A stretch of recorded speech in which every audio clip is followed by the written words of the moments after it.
नाज़रीन अस्सलाम वालेकुम। नाज़रीन, इस वक्त जब हम बात कर रहे हैं, इस वक्त former prime minister of Pakistan जनाब इमरान खान साहब अपना दूसरा जलसा कर रहे हैं लिया में, साउथ पंजाब के अंदर। इससे पहले वो एक जलसा बहुत बड़ा भक्कर में कर चुके हैं। खान साहब ने ईद के बाद कोई इंतजार नहीं किया, ईद के अगले ही दिन मंडे से उन्होंने वो साउथ पंजाब में लैंड कर गए और दिन में दो दो जलसे कर रहे हैं। ईद से पहले उन्होंने 6 तारीख को सेंट्रल पंजाब में यही अमल शुरू किया था, जहां वो दिन में 2 या 3 जलसे उन्होंने करते थे, शेखुपुरा, लाहौर, उसके बहुत से इलाकों में। लेकिन अब वो इस वक्त साउथ पंजाब में है, जहां बहुत बड़ी तादाद में लोगों को अट्रैक्ट कर रहे हैं।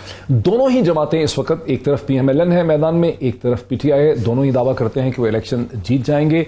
अगर PTI ये कहती है कि बहुत बड़ी तादाद में लोग निकलेंगे और उनकी बहुत ज़्यादा वो सीटें जीतेंगे, खान साहब ने तो ये भी कह दिया है कि वो सारी ही सीटें शायद जीत जाएंगे, एक सीट को छोड़ के। दूसरी तरफ राना सनाउल्लाह साहब ने दावा किया कि 16 सीटें जो है वो PMLN जीत जाएगी। हमजा शहबाज को 9 सीटें चाहिए 186 का मैजिक नंबर पूरा करने के लिए। ये भी इल्ज़ाम लग रहा है कि एक रिगिंग या मैनेजमेंट की बहुत बड़ी तादाद में तैयारी हो रही है। हम ये भी देख रहे हैं कि PMLN के सिटिंग मिनिस्टर, दूसरा या तीसरा मिनिस्टर जो है, आज मलिक अहमद खान साहब ने रिजाइन कर दिया, वो भी इंतखाबात में हिस्सा लेने के लिए। इससे पहले अवैस लगारी साहब ने रिजाइन किया। ये भी एक इंटरेस्टिंग ट्रेंड है जो हम देख रहे हैं। इसके साथ ही हम ये भी देखेंगे कि पाकिस्तान में इस वक्त आज़ादी सहाफ़त और मीडिया और एक ट्रेंड जो है जहां पे एक अल्फाज को ना सुन सकना, टॉलरेंस ना करना, उसको एक वायलेंट एक्ट में बदल देना, उस पर बहुत ज़्यादा रद्द-ए-अमल करना फिजिकल सेंस में, ये ट्रेंड किस तरफ इंडिकेट करता है एक ऐसे मुल्क में जिसके ऊपर दुनिया भर ये समझती है कि यहाँ पर इंटॉलरेंस जो है इस मुल्क में बहुत ज़्यादा है। तो 4 मेरे पास बहुत ही डिस्टिंग्विश मेरे साथ सहाफ़ी हैं, पॉलिटिकल एनालिस्ट हैं, कमेंटेटर्स हैं। मेरे साथ स्टूडियो में तशरीफ रखते हैं जनाब मुशर्रफ जैदी साहब, जो कि global and public policy work में एक्सपर्ट हैं, बहुत लिखा, फाउंडिंग मेंबर हैं तबद लैब के जो एक थिंक टैंक है जिसने बड़ी वेल रिसर्च रिपोर्ट्स जो हैं पब्लिश की हैं। Very thanks for Musharraf Zaidi for joining us in the studios. Mazhar Abbas Pakistan के प्रोमिनेंट जर्नलिस्ट हैं, कॉलमनिस्ट हैं, आज़ादी सहाफ़त के हवाले से बात करते हैं, मुझे कराची से ज्वाइन कर रहे हैं। सईद काजी साहब सीनियर जर्नलिस्ट और पॉलिटिकल एनालिस्ट, मुझे फोन लाइन के ऊपर लाहौर के करीब से ज्वाइन कर रहे हैं। अतर काज़मी साहब पॉलिटिकल कमेंटेटर हैं, BBC के साथ काम कर चुके हैं, इस वक्त बरतानिया में, मुझे ब्रिटेन से ज्वाइन करें। Very warm welcome to all my guest once again. Musharraf Zaidi साहब, आपको क्या लग रहा है कि ये इलेक्शन जो है ये कितने सिग्निफिकेंट होंगे इस वक्त जो हमारे सामने ट्रेंड डेवलप हो रहा है? मेरा तो ख्याल है बहुत सिग्निफिकेंट हैं, इनकी बहुत गहरी अहमियत है। अगर इसमें PML नून जो है वो एक थम्पिंग विक्ट्री नहीं डिलीवर कर पाती, तो जो बयानिया है इमरान खान और PTI का कि वोट ऑफ नो कॉन्फिडेंस के बाद और PDM थम्पिंग क्यों चाहिए, ना चाहिए खाली हमजा को? नहीं, आई थिंक थम्पिंग इसलिए चाहिए कि एक मॉरल अथॉरिटी टू गवर्न जो है वो उसकी कोई बुनियाद होनी चाहिए। मेरा अपना पर्सनली व्यू है, लेकिन वोट ऑफ नो कॉन्फिडेंस एक इंटरवेंशन, जिस तरह 2018 में PTI की हुकूमत एक इंटरवेंशन के थ्रू आई, इसी तरह ये वोट ऑफ नो कॉन्फिडेंस भी उसी तरह हुआ। इस रद्द अमल के बाद भी, जिस तरह 2018 के बाद भी, मैंने आपके शो पे भी और दीगर मैं कहता रहा, ये जब तक लोग जो है सुनते रहे कि 2018 के इलेक्शन बेशक उसमें बहुत सारे इश्यूज होंगे और थे, लेकिन एक रिट टू गवर्न या एक मैंडेट टू गवर्न जो है वो माना जा सकता था उस वक्त, based on his general popularity, और एक नंबर ऑफ सीट्स तो हर सूरत में उनको मिलनी थी। ठीक है, ऊंच नीच जो हुई वो गलत हुई, नहीं होनी चाहिए थी, और शायद वो हुकूमत ना बना पाते उसके बगैर, लेकिन एक उनको स्पेस जो है बेस्ड ऑन जो माहौल था उस वक्त वो उनको मिली, और 3.5 साल तकरीबन 4 साल उन्होंने हुकूमत की। ये जो इस वक्त हुकूमत है जिसमें वज़ीर आज़म शहबाज शरीफ साहब हैं, इनके लिए जो स्पेस होगी वो इस बाई इलेक्शन से बननी है। इतना इंपॉर्टेंट है मेरा ये ख्याल है कि एक तो वैलिडेशन हो जाएगी वोट ऑफ नो कॉन्फिडेंस की काफी हद तक। पंजाब एक मेरा ख्याल है वेदर बेल है, डिटरमिन करता है पूरे मुल्क के लिए नहीं, लेकिन क्योंकि सबसे बड़ा सूबा है हमारा, और 20 सीटें एक छोटी तादाद नहीं है। और दूसरी बड़ी वजह इसकी ये कि सूबा पंजाब में मुस्तहकम किस्म की हुकूमत जो है उसके बगैर वैसे इस मुल्क को चलाना बहुत मुश्किल है। अगर थम्पिंग विक्ट्री ना हुई और बिल्कुल थिन मार्जिन हुआ, तो अगेन जो PTI का बयानिया है उसमें एक और जो है जोश इसी चीज को मैं लेके, मज़हर अब्बास साहब, आपको क्या समझ आती है कि जैसे कि मुशर्रफ जैदी साहब ने कहा कि हुकूमत चूंकि पंजाब में हमजा की है, उनके वाले साहब जो हैं वो चीफ प्राइम मिनिस्टर हैं, तो अगर उनको बहुत थम्पिंग मेजॉरिटी नहीं मिलती, लेकिन नंबर्स गेम भी ट्रिकी है, अगर वो सिर्फ 9 सीटें लेते हैं तो 186 पूरे तो हो जाते हैं, लेकिन असेंबली के अंदर 4 इंडिपेंडेंट है, एक राह हक है, एक नाराज ग्रुप भी है, और हम और परवेज इलाही जो है वो जोड़ तोड़ के माहिर है। तो आपको क्या समझ आ रही है कि हमजा के लिए कितना बड़ा चैलेंज? शुक्रिया मोहित, माफ कीजिएगा, शुक्रिया मोहित। देखिए, सबसे पहले तो दोनों पार्टी के लिए बहुत अहम इलेक्शन है। मुस्लिम लीग नून के लिए इसलिए अहम है कि मुस्लिम लीग नून का अब तक जो भी उनकी रेपुटेशन है वो ये है कि मुस्लिम लीग नून का वोट इंटैक्ट है।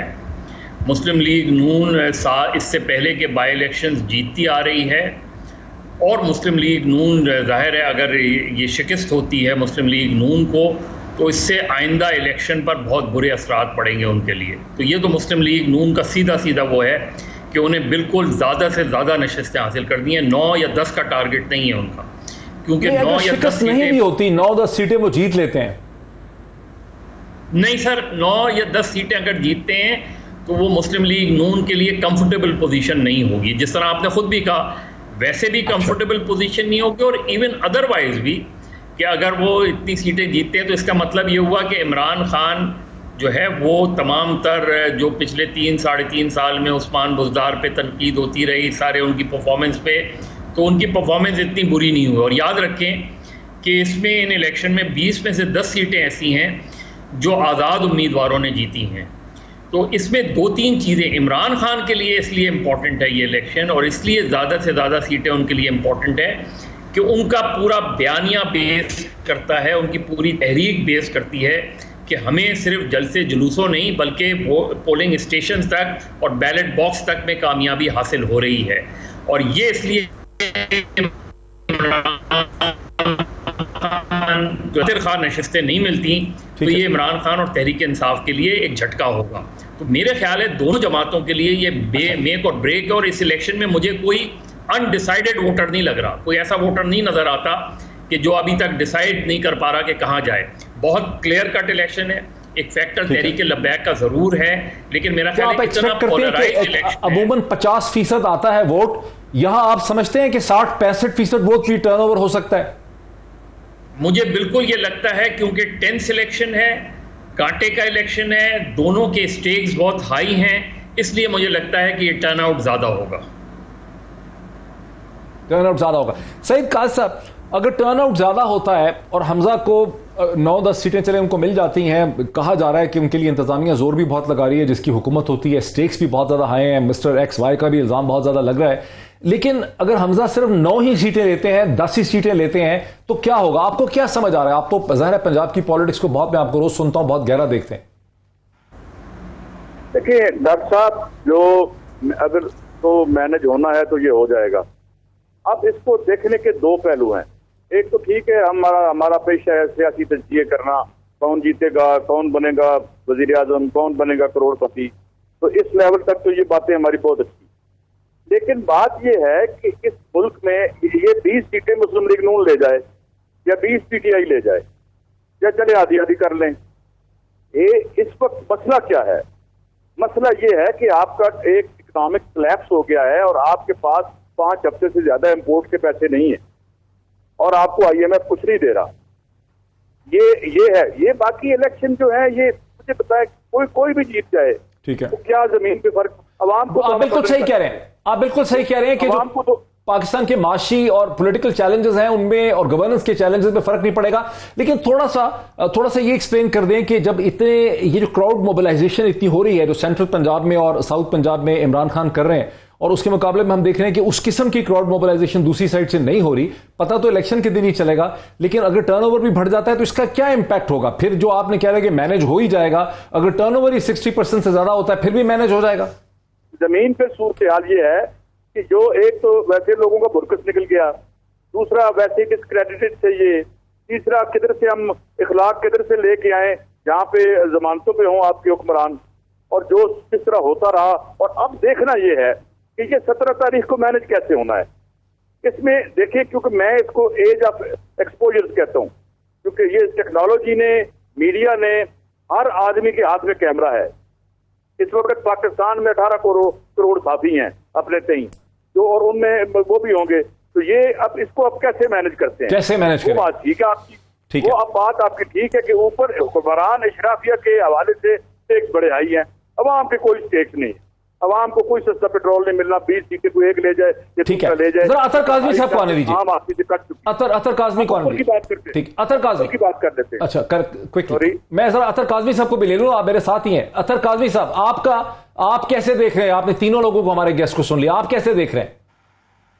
देखिए, मैं काफी हद तक तीनों गेस्ट से एग्री करता हूं। यहां पे जो स्टेक है, स्टेक पे सिर्फ पंजाब की हुकूमत नहीं है, पूरा ये निजाम है, और जिन लोगों ने ये निजाम कायम किया है उन सब की रेपुटेशन इस वक्त स्टेक पे है। और इस वक्त जो हमजा शहबाज का जीतना सिर्फ शहबाज शरीफ के लिए नहीं, ये जरदारी साहब के बेटे का मुस्तकबिल है, मौलाना के बेटे का मुस्तकबिल है, असफंयार वली साहब के बेटे का मुस्तकबिल है। इन सब लोगों की औलादों का जो सियासी मुस्तकबिल है वो इस वक्त हमजा शहबाज के ऊपर उसका दारोमदार है। तो ये निजाम और ये सारे लोग, ताकतवर लोग, उनकी कोशिश होगी किसी ना किसी तरीके से इसको मैनेज किया जाए और हमजा शहबाज साहब को जितवाया जाए।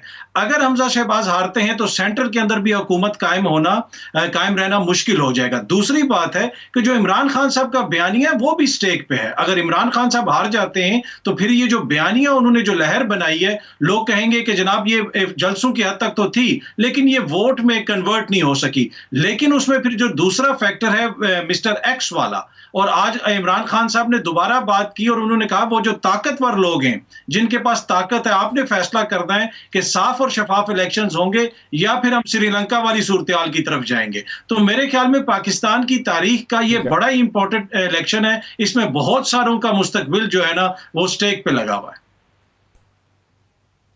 अच्छा, मैं सही कर सब आपके पास इसलिए आ रहा हूं कि ब्रेक के बाद मैं चाहता हूं कि मीडिया के इश्यूज को डिस्कस करें, क्योंकि आप जरा सियासत को गहरा देखते हैं। आपने कहा मैनेज हो जाएगा, दूसरी तरफ से एक्सपेक्टेशन ये है कि वीडियो टीम्स होंगी, 60% से ज्यादा टर्नओवर हो जाएगा। जो बच्चे, जो लड़कियां 14 साल के थे 2018 में, वो अब 18 के हो गए हैं। जो 15 के, वो 19 के हैं। जो 16 का था वो अब 20 का है। जो 17 का था वो 21 का है। तो ये जो टर्नओवर है ये इमरान खान को फेवर करेगा। लेकिन दूसरी तरफ ये कि इमरान खान का भी कैरियर एट स्टेक है और हमजा और शहबाज का भी कैरियर एट स्टेक है, और जाहिर है मिस्टर एक्स वाई का भी जिक्र है। तो आप एक हमें प्रेडिक्शन कर दें जरा क्विकली। ये मुझसे कह रहे हैं डॉक्टर साहब? जी जी बिल्कुल, आपसे फिर मैं ब्रेक पे जाना। देखिए Khan is going to stay in the politics of Pakistan. Allah उनको जिंदगी दे। और ये जो इश्यूज हैं वो उनको आप माइनस नहीं कर सकते। हर वो कदम जो उनको आप यानी एक लिहाज से उनके कद को छोटा करना या उनको गैर मुअस्सर करने की हर कोशिश उल्टी हो रही है, और ये बड़ा क्वाइट अंडरस्टैंडेबल है। लेकिन आप उसको कैसे निकालेंगे? 5 साल तो उसको देने पड़ेंगे आपको, अगर आपने, या फिर ये है कि इतना इनकलाबी प्रोग्राम लेके आए मुस्लिम लीग नून के गोल से एक पार्टी बन जाए, तो ये होना कोई नहीं है। तो इसलिए मैं ये समझता हूँ कि जो खान है ना उसको कोई फर्क नहीं पड़ना, इलेक्शन मैनेज कर लें आप, वो उधर ही खड़ा होगा, उसको और मटीरियल दे देंगे आप। अगर ये इलेक्शन क्लमजीली हैंडल किया जाता है, या इसको जिस तरीके से हमारे यहाँ कहा जाता है कि सारे इलेक्शन रिग्ड हुए हैं और ये सियासतदान ही कहते हैं, तो वो अगर उस तरह से हुआ तो एक और मजे का खेल सिचुएशन होगी। खान साहब के पास एक और आर्ग्यूमेंट आ जाएगा, लोग और उनके पीछे जाएंगे। ठीक है, हम खुद धक्के देके लोगों को खान के पीछे भेज रहे हैं, पीछे बढ़ा के। सही है, और इस तरह की मैं क्विकली मुशर्रफ, वो एक्चुअली टाइम मसलसल चेंज हो रहा है मेरे कान में, वो बता रहे हैं अगर एक इलेक्शन हमजा को मिल जाती है 12-13 सीटें, ठीक है, जो है रिक्वायर्ड, लेकिन साथ ही बड़ी चीज़ें ऐसी आ जाती हैं कि फॉर्म 14 नहीं मिले, 15 नहीं मिले, रिजल्ट चेंज हो गए, जिसके 80 थे उसके 40 हो गए, जिसके 40 से 80 खप पड़ गई, कुछ जगहों में वायलेंस हो जाती है, लाहौर फैसलाबाद में। फिर इस इलेक्शन के रिजल्ट की अहमियत क्या रहेगी? वही अहमियत रहेगी जो 2018 के थे। जिनको 2018 के इलेक्शन की, जी वहां वायलेंस वगैरह तो नहीं हुई थी।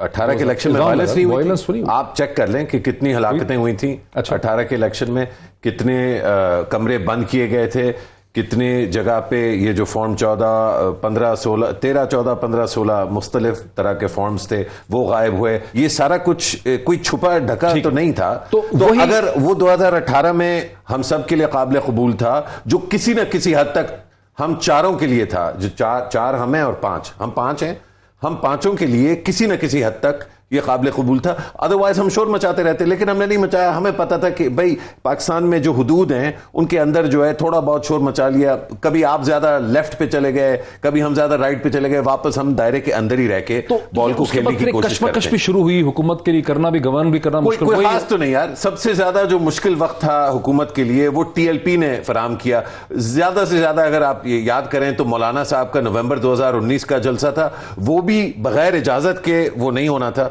तो उसके लिए भी एक कोई ना कोई ब्लू टिक नहीं होगा, लेकिन कोई ग्रीन टिक तो जरूर था। तो कहने का मकसद यह मोहित साहब कि अगर हुक्मरान जो सबसे अहम ओहदेदारान हैं इस मुल्क के, उनका यह फैसला है कि ये एक्सेप्टेबल होगा तो ये एक्सेप्टेबल होगा। लेकिन मैं ये जरूर कहूंगा कि ये जो इमरान खान और उनके जो चाहने वाले लोग हैं, उनका जो बयानिया है, ऑलरेडी उन्होंने फैसला कर लिया है कि इलेक्शन रिग्ड है। जो भी इलेक्शन इमरान खान हारते हैं वो रिग्ड होता है, और बाकी जो है वो रिग हो या ना हो वो ठीक होते हैं। तो अगर पहले से फैसला हो गया है, और मेरे दोस्तों का मुझे सबसे ज्यादा मजेदार तज्जिया जो है ना टीवी पे वो काजमी साहब का लगता है, लेकिन उनका थोड़ा सा जो तो आप समझते हैं जो कि बैंट है वो भी इंतजामी ढांचा है वो इस इलेक्शन पे असरअंदाज नहीं हो रहा है? नहीं, बिल्कुल होगा। लेकिन कहने का मकसद यह है कि या तो आप वो वाला पैमाना रखें जो बिल्कुल प्योर हो, ठीक है, या आप वो वाला पैमाना रखें जो 18 का था या 13 का था या किसी भी 13 पे भी यही इल्जाम थे। एग्जैक्टली। तो अगर यही इल्जाम लगने तो फिर हमें पता है कि इल्जाम ऐसे ही चलना है जैसे कि पहले चलता रहा है। ब्रेक ले लें, ब्रेक के बाद डिस्कशन को कंटिन्यू करते हैं after the break. Welcome back. मैं सीधा चलता हूं मज़हर अब्बास साहब की तरफ। मज़हर अब्बास साहब, आपने सुना वक्फे से पहले मुशर्रफ ज़ैदी साहब का एनालिसिस ये था, इस्तदलाल ये था कि चूंकि इल्जामात तो 2013 पे भी लगे, 2018 के ऊपर भी लगे कि भी इलेक्शन मैनेज हुआ है, अभी भी अगर कोई खप पड़ती है, वायलेंस होती है, इलेक्शन मैनेजमेंट की बहुत इल्जामात लग जाते हैं, फॉर्म 14, 15, फॉर्म 45 का, तो कोई खास फर्क नहीं पड़ेगा, हमजा को मिल जाएंगी 13-14 सीटें, मामला इसी तरह से चलता रहेगा। आप इसे कैसे देखते हैं? नहीं, मेरा ख्याल है जाहिर है कि मुस्लिम लीग नून तो इस चीज़ को बिल्ड करेगी, लेकिन इमरान खान के सामने दो ऑप्शंस होंगे। एक ये कि इसको एज इट इज़ एक्सेप्ट कर लिया जाए, लेकिन अगर वो एक्सेप्ट नहीं करते तो उन्हें कुछ जवाब पैदा करना पड़ेगा कि अगर धांधली हुई है तो उसके जो भी सबूत हैं वो हैं। देखिए, वो पहले से एक फ़ज़ा बना रहे हैं, और वो फ़ज़ा ये बना रहे हैं दो सेक्टर्स के ख़िलाफ़। एक फैक्टर ये कि election commission, chief election commissioner को ख़ास तौर पे वो टारगेट कर रहे हैं, और दूसरा मिस्टर एक्स। अब यही दो फैक्टर्स जो हैं, ये हर इलेक्शन में कहीं ना कहीं जो है इन पर इल्ज़ामात लगते रहे हैं। सईद काजी साहब, इलेक्शन खासा गंदा हो जाता है, नजर आने लग जाता है कि बड़ा मिस्टर XYZ और इलेक्शन कमीशन ने उससे बड़ा असरअंदाज हुआ, इंतजामिया असरअंदाज हुई, खप पड़ जाती है, फॉर्म 14, फॉर्म 15, रिजल्ट रात को होते हैं, सुबह चेंज हो जाते हैं, एविडेंस आने लग जाती है, तो वो इलेक्शन एक्सेप्टेबल हो पाएगा? उसके बाद एक स्मूथ पॉलिटिक्स एस्टैब्लिश हो जाएगी, उसके बाद भी जो है स्मूथ पॉलिटिक्स नहीं मिल सकेगी हमजा शहबाज को पंजाब में? देखिए, इलेक्शन तो कोई भी एक्सेप्ट नहीं हुआ 70 के इलेक्शन के अलावा। अब उसको भी कंट्रोवर्शियल किया जाता है, किसी को तो मशरकी पाकिस्तान वाला रिजल्ट होना चाहिए था। बात यह है कि ये इसी तरह चलेगा। अब आप देखें ना, ये अभी जो है वो हम सब जानते हैं कि इस मौजूदा सेटअप में किस तरफ टिल्ट है हमारी हुक्मरान इश्तियासिया की, वो अफोर्ड नहीं कर सकते इस किस्म का। क्योंकि खान साहब अगर आप अंदर आते हैं तो वो बड़ी वेंजियंस के साथ आएंगे, और वो अब जो मुहावरे खुल रहे हैं, रेड लाइन क्रॉस हो रही हैं, जो इवन लोग पिट भी रहे हैं, वो भी कोई उसका वो आगे बाद में ज्यादा वो सख्त आवाजें जो हैं उनकी भी निकल रही हैं। ये हम देख रहे हैं। अब सवाल ये है कि मैं इसको एक और अंदाज से देखता हूँ। मैं ये समझता हूँ कि इस सारी इक्वेशन को आप क्या माशी फैक्टर बिल्कुल दरम बरम कर देगा। It will depend. ये अगर इकोनॉमिक स्टेबिलिटी ले आते हैं तो इलेक्शन चोरी भी करने तो कोई माइंड नहीं करेगा, वो मुझे दूर दूर तक नजर नहीं आती। वो जो एक्स फैक्टर है मैशियत का, वो अपना रोल प्ले करेगा, और दिनों में हालात ट्रांसफॉर्म होते हैं, हम देख रहे हैं। कल आपने सदारती माल का अजर देखा है, अल्लाह ना करे हमें ऐसे मनाजर देखने पड़े। लेकिन सवाल ये है कि उनका भी तो कर्जा 120% ऑफ GDP हो गया था, हमारा 80% है, ठीक है। उसका वो हमारे और उनके डिस्काउंट रेट में हाफ अ पॉइंट का फर्क है। तो बात ये है कि यहाँ पे जो असल काम और बातें करने वाली हैं वो ये है कि जनाब हमें इससे कैसे बचना है और निकलना है।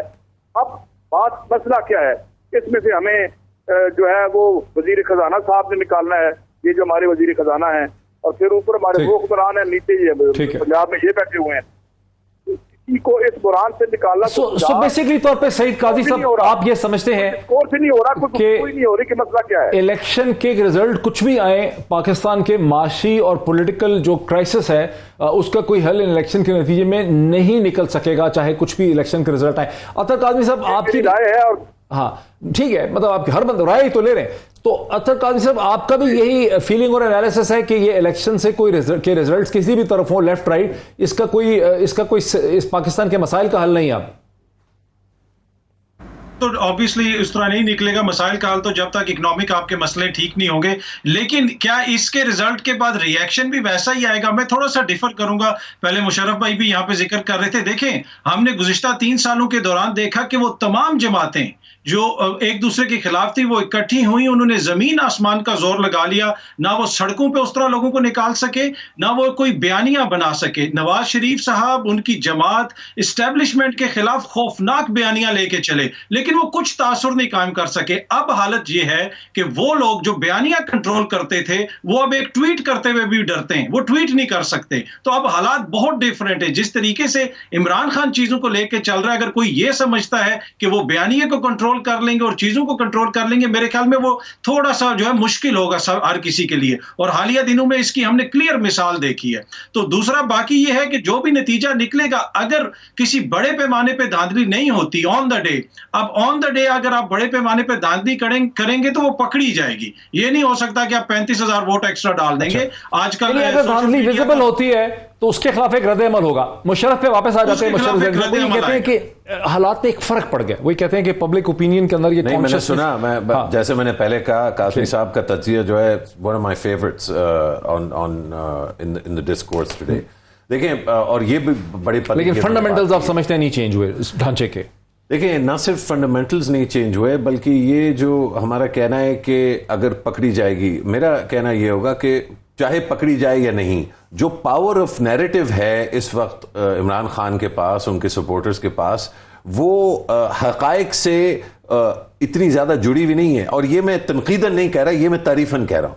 कहने का मकसद ये है कि चाहे धांधली हो या ना हो, अगर इमरान खान 20 में से 16-17 नहीं जीते, जिस तरह अभी सईद साहब ने फरमाया कि 16 और 4, जिस पे मुझे बार बार कम से कम किसी रिपोर्टर का बता रहे हैं, बिल्कुल ठीक है। और यकीनन देखे ना, मैं किसी के तज्जिए की नीयत को तो मैं नहीं, जिस तरह मैं नहीं चाहूंगा मेरे नाम भी कहा है कि हम जीतेंगे 16।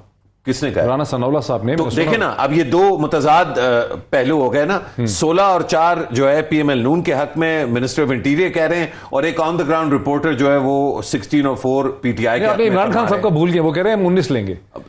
कहा ना उन्होंने भी कहा। हाँ, अब कहने का मकसद ये कि धांधली हो या ना हो, अगर 19-1 ना हुआ तो धांधली हुई है।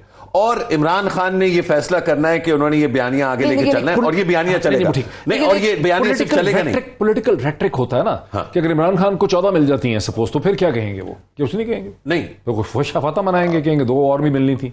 मुझे नहीं पता कि कौन क्या कहेगा, लेकिन इमरान खान को मेरा नहीं ख्याल के 14 मिलने वाली है, बट उसको हम अलग रख देते हैं। मोस्ट लाइकली सिनेरियो ये है कि इवन अगर 9 जो जरूरी हैं वो मिल जाती हैं, लेट्स से कि 11-9 हो जाता है, जो आप कह रहे हैं मैजिक नंबर पूरा हो जाता है, तो इमरान खान शोर मचाएंगे। कहने का मकसद ये है कि जो ज्यादा बड़ा टॉपिक है ना, जो ऑनेस्टली मेरा नहीं ख्याल कि हम इस वक्त वो डिस्कस कर पाएंगे, वो ये है कि इस मुल्क में क्या बोला जा सकता है, क्या नहीं बोला जा सकता, उसका फैसला जो है वो लोग जो बोल रहे हैं उनके पास होना चाहिए। जो बयानिए की बात काज़मी साहब ने फरमाया, जिस गुस्से से चीजों को बयान किया जा रहा है कुछ सर्कल्स में, इसी गुस्से का इजहार जब PTM के एक्टिविस्ट ने किया, तो आपने हमारी कानों पे जूं नहीं रिंगी थी। जनवरी 2018 से अब तक बलूचिस्तान तो बिल्कुल ही छोड़ देना, वो तो किसी के अटेंशन के काबिल नहीं है। हालांकि वो सबसे जो है अमीर प्रोविंस है रिसोर्सेज, नेचुरल रिसोर्सेज में। जी, वो हमारा दुबई अबू धाबी हो सकता है, अगर एक्सप्लोर हो सके। वो एक्सप्लोर क्यों नहीं हुआ? वो हमारी नाअहलियत है बहैसियत कौम के, और उसमें बलोच अवाम का कोई फॉल्ट नहीं है। तो जब बलोचिस्तान के लोग या PTM के लोग गालम गलोच इस्तेमाल करते हैं, तो वो मुल्क दुश्मन हो जाते हैं। और उनको मुल्क दुश्मन करना भी जरा आसान है, क्योंकि वो एक्सेंट के साथ उर्दू बोलते हैं, उनको टीवी पे बुलाया नहीं जाता। जब वो बुलाया जाता है तो वो अपने लिहाज से जो उनके लिए अहम बातें वो करते हैं, जो हमारी मेन स्ट्रीम में काबिल कबूल नहीं है। अब जो हमारे मेन स्ट्रीम के लोग हैं, जिसमें हमारे बहुत प्यारे बहन भाई जो है शामिल हैं, वो उसी जबान का, उसी तंग ज़हनियत का जो है वो शिकार हुए हैं, जो पहले ये बाकी सब लोग। तो अब उनको भी समझ आ रही है? नहीं, उनको नहीं समझ आई। ये एक्चुअली कहने का मकसद ये था, ये जो बयानिया है, ये जो गुस्सा है, ये सिर्फ इसलिए कि इमरान खान को उनकी कुर्सी से हटाया। अच्छा मजहर राज साहब, मेरा आपसे क्वेश्चन ये, अगर आप मुझे सही सुन पा रहे हैं, कि मेरा ये इस्तदलाल और आर्गुमेंट है कि पाकिस्तान में कभी भी कोई बहुत टॉलरेंट सोसाइटी तो खैर नहीं थी, लेकिन अब जो इनटॉलरेंस है उसके लेवल्स भी गिर गए। जैसे पिछले 20 बरस में जब से मैं पाकिस्तानी मीडिया का हिस्सा हूं, मैंने नहीं देखा कि एक प्रोमिनेंट टीवी एंकर को बाकायदा गिरफ्तार करके हथकड़ियां लगा के सलाखों के पीछे डाला जाए और उसको शहर टू शहर, अदालत टू अदालत, कोर्ट टू कोर्ट उसको फिराया जाए, हथकड़ियां लगाकर तमाशा यानी उसको दिखाने के लिए, उसको इबरत का निशान बनाने की कोशिश की जाए। उसको इस्लामाबाद से अटक ले जाया जाए, अटक से उसको पिंडी लाया जाए, पिंडी की अदालत छोड़ दे तो फिर अटक की अदालत छोड़ दे तो उसको चकवाल ले जाए, फिर चकवाल की अदालत जो है वो फिजिकल रिमांड ना दे तो उसको लाहौर ले जाएं, लाहौर की अदालत छोड़ दे तो फाइनली फिर उसको सुपीरियर जुडिशरी जो है लाहौर हाईकोर्ट उसको छोड़े। और फिर पंजाब का जो लॉ मिनिस्टर है, जिनसे कभी ये तवक्को नहीं थी, वो इसको डिफेंड करे। इससे पहले हमने देखा मतीउल्लाह जान को, बहुत से लोगों को उठाया गया, एक रद्द-ए-अमल हुआ मीडिया, सिविल सोसाइटी और सियासी हलकों का। उठाने वालों ने को लगा कि ये चीज हाथ से निकल गई है, उन्होंने सरेंडर कर दिया। लेकिन इस दफा ये ऐसा कोई सीन नहीं था। अगर पाकिस्तान की सुपीरियर जुडिशरी, और मैं बहुत ही नॉलेज के बेसिस पे मदर अब्बास साहब ये कह रहा हूं, आप इससे वाकिफ हैं कि बिहाइंड द सीन्स क्या हुआ, बिकॉज मेरी आपसे डिस्कशन मुसलसल चल रही थी, आपकी इसमें हमायत और तायद रही। अगर पाकिस्तान की सुपीरियर जुडिशरी जो है इस पे स्टैंड ना ले लेती तो इमरान रियाज को ईद से पहले नहीं छुटना था, उसको पूरे महीने तक इसमें। ये आप देख रहे हैं, ये जो ट्रेंड है, मुझे ऐसा लगता है कि 20 साल में हम अचानक पीछे चले गए। जनरल मुशर्रफ ने, हालांकि मिलिट्री डिक्टेटर था, उसने ज्यादा लिबरल ऑर्डर खड़ा किया था। यहां हम उस लिबरल ऑर्डर को पाश हो गया है और हम जा रहे हैं 80 और 90 की दिहाई में। एम आई राइट सर? मुहीद, इस पे जाहिर है ये अहम तरीन सवाल है। इस पर आने से पहले सिर्फ एक वन लाइनर देखिए, अगर इमरान खान जीत जाते हैं ये इलेक्शन और अच्छी खासी नशिस्तें ले लेते हैं तो ये किस किस की शिकस्त होगी? ये जो जाहिर है मुस्लिम लीग नून की तो होगी पूरी हुकूमती इत्तेहादियों की। ये बड़ी खतरनाक सा सवाल है आपका वैसे। ये किस किस की शिकस्त? अभी से म्यूट कर दें। इमरान खान आज लाडले नहीं है, ये आज के लाडले की शिकस्त होगी। इमरान खान आज जो है वो न्यूट्रल के साथ नत्थी नहीं है, ये उनकी होगी जो आज जो है वो नत्थी नजर आते हैं। ये न्यूट्रल, ये सर वो नाम चेंज हो गया है, वो एक्स और वाई में हो गया। बरादरी और जात पात पर यकीन रखते हैं, और जो सियासत जात पात की होगी, ये पार्टी को अगर वोट पड़ता है, ये इमरान खान अगर जीतते हैं तो ये पार्टी को वोट पड़ेगा, ये इंडिविजुअल को वोट नहीं पड़ेगा, और ये एक अच्छा ट्रेंड होगा, बुरा नहीं होगा। और सबसे मेरे सबसे इंपॉर्टेंट बात, ये लोटों की सियासत को डिस्करेज करेगी ये चीज। ये दूसरी अहम बात ये जो है, देखिए मैं तो एक तो बताऊं, वाकयात तो बहुत हैं, बेशुमार वाकयात हैं जिसमें कोड़े भी लगे हैं, इधर से उधर भी ले गए हैं, ऐसे वाकयात वो तो 80 की रिहाई थी ना, मैं वही तो कह रहा हूं। नहीं, वही बिल्कुल हम वो 1980s है, मार्शल लॉ था। जी उसी तरफ गए हैं। ये जो सूरत हाल थी, इमरान रियाज इस लिहाज से खुश नसीब हैं कि उनकी गिरफ्तारी शो कर दी गई। उनको ये खुश नसीब है कि उस पे इतना मीडिया पावरफुल है कि मीडिया ने इतना शोर बताया कि वो टॉप ट्रेंड बन गया। तो उनके लिए, हुकूमत के लिए मुश्किल हो गई। लेकिन मैं हैरान हूं, और ये सही आपने कहा, सोशल मीडिया ने बनाया। मजर 33 टेलीविजन चैनल में से एक आध के अलावा किसी ने नहीं उठाया, सिर्फ सोशल मीडिया पे करोड़ों आदमी खड़ा हो गया पूरी दुनिया में। खुदा ना खास्ता किसी पाकिस्तान के टेलीविजन चैनल ने इमरान रियाज को ट्रेंड नहीं बनाया। मैं यही आपसे बात कह रहा हूं। जो एक था उसको भी थप्पड़ लगा, धमकी लगी, वो भी चुप हो गए। मैं यही बात आपसे कह रहा हूं। मेरी बात तो सुन ले, आप अपनी बात किए जा रहे हैं। मैं आपसे यही बात कह रहा हूं कि देखिए, मैं इमरान रियाज या XYZ, बहुत से लोग उनकी सहाफत और मेरी सहाफत में इख्तलाफ हो सकता है, उनकी राय और मेरी राय में इख्तलाफ हो सकता है। ये रियासती जबर था, ये रियासती वो अंदाज थे जो हमने माजी में देखे हैं। ये वो ट्रेंड्स थे जो बहुत ख़तरनाक हैं। ये जो आप 15-15, 16-16, 20-20 FIRs रजिस्टर करने का मतलब सिर्फ एक होता है कि इस आदमी पे दबाव डालो, इसको तंग करो, इसको सताओ, इसको तोड़ने की कोशिश करो। ये वाहिद तरीका होता है। FIRs जब आप इतनी FIRs करते हैं तो ये आप तोड़ने की कोशिश करते हैं।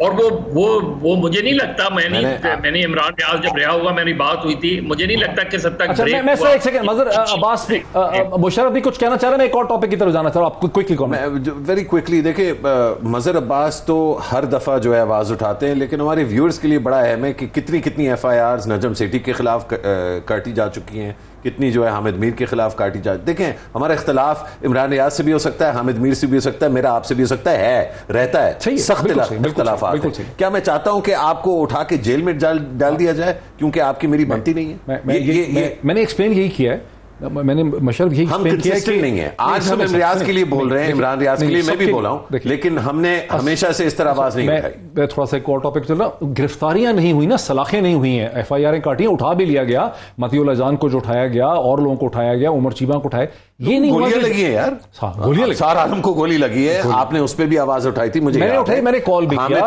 हामिद को गोली लगी है, ये बड़ी सीरियस। सलीम शहजाद जो है वो शहीद हो गया, मतलब ये हमारे सामने हुआ है। इस पे तो एक पूरा प्रोग्राम होना चाहिए। मैं एक और इशू की तरफ आना चाहता हूं। अतर काज़मी साहब, हमने एक और चीज देखी जिसकी अब हमारे सामने हकीकत आई। नाज़रीन और अतर काज़मी साहब, जब ये चीज हमारे सामने आई तो हमने पहले यही समझा कि ये एक फैमिली है जिसकी 3 लड़कियां हैं, एक उनकी मां है, 4-5 लोग हैं, और इन्होंने आके हूटिंग शुरू कर दी एहसन इकबाल साहब के ऊपर, और वो वहां खड़े अपना बर्गर वगैरह खरीद रहे थे। लेकिन अब ये बात भी वाज़ेह हो चुकी है कि ये एक डिस्कशन थी जिसमें एहसन इकबाल को पहले खातून ने यह कहा कि आप चोरों को सपोर्ट क्यों करते हैं, इधर आप चोर नहीं है। एहसन इकबाल साहब ने जवाब में कहा कि नवाज शरीफ की जूती की भी बराबर इमरान खान नहीं। तो यूं ये चीज इंस्टिगेट हुई अतर काज़मी साहब, लेकिन एहसन इकबाल साहब ने, मुअज़्ज़ज़ एहसन इकबाल साहब ने इसके ऊपर एक प्रेस कॉन्फ्रेंस कर दी, उसमें वो विक्टिम बन गए। एक चीज इग्नोर हो सकती थी, उन्होंने ये भी कहा कि मैं माफ कर रहा हूं, मैं FIR रजिस्टर नहीं करूंगा। हालांकि हमने लॉयर्स के साथ चेक किया है, किसी कानून के तहत हूटिंग करने के ऊपर एक पब्लिक ऑफिस होल्डर जो है FIR नहीं हो सकती, कोई किसी को मारे पीटे। हमने ये भी देखा कि अब किस तरह से मार्च के महीने के अंदर शदीद वायलेंस की गई एक शहरी के साथ एक 5 स्टार होटल के अंदर, और उसमें सियासी जमातों ने